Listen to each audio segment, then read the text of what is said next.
Have you ever been haunted by a memory so vividly terrifying that it chills you to the bone? Our minds are like vast labyrinths, packed with forgotten recollections.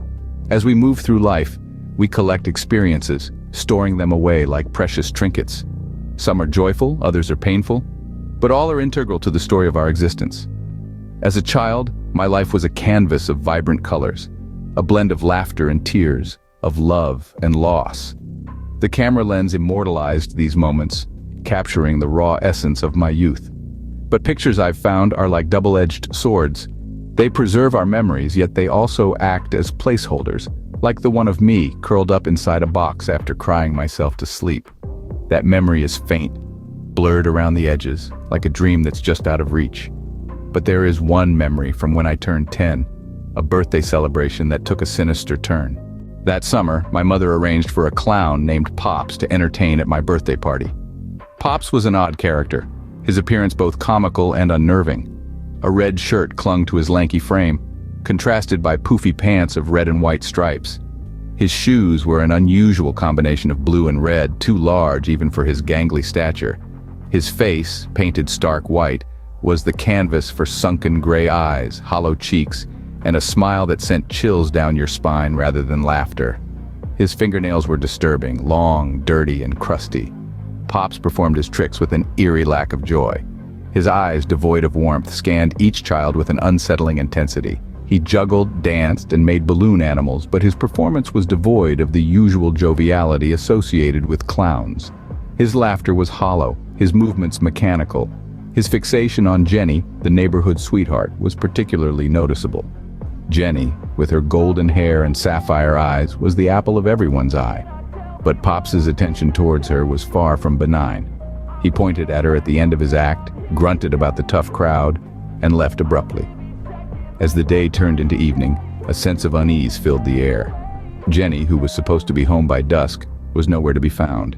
She had excused herself earlier, claiming her parents were waiting for her, but as hours passed, her lie unraveled. A frantic call from her parents confirmed our worst fears. Jenny had disappeared. Despite the relentless search, Jenny was nowhere to be found.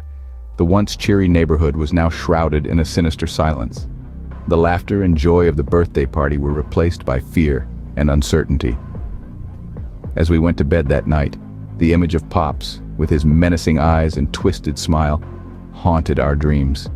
The memory of his haunting gaze, fixed on Jenny, sent a shiver down our spines. Little did we know the real horror was yet to unfold. The next morning I made a gruesome discovery. As I walked the dog, my foot nudged something in the grass. It was a hand, pale and lifeless, jutting out from the undergrowth. A chill ran down my spine as I realized it was Jenny's. Her body was a ghastly sight to behold. Her eyes, once sparkling with life, were gone, leaving empty sockets in their wake. Her fingers and toes had been brutally stripped of their nails.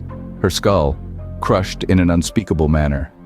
The distress that followed was heart-wrenching.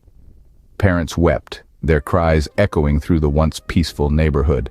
The police, with their grim faces, began their investigation into this shocking crime. As the hours rolled into days, a sense of unease fell over our little community. The investigation took a bizarre turn when my mother implicated the strange clown from the party.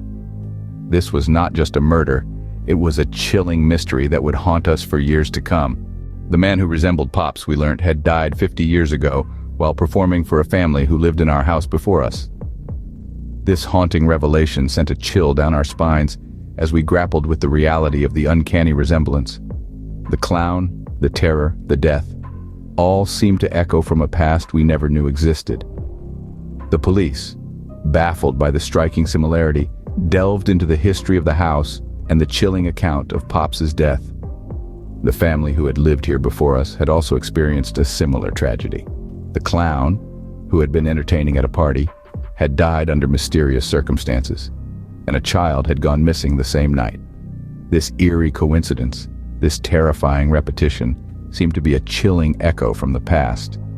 The story of Pops, the menacing clown, forever etched a dark legacy in our minds.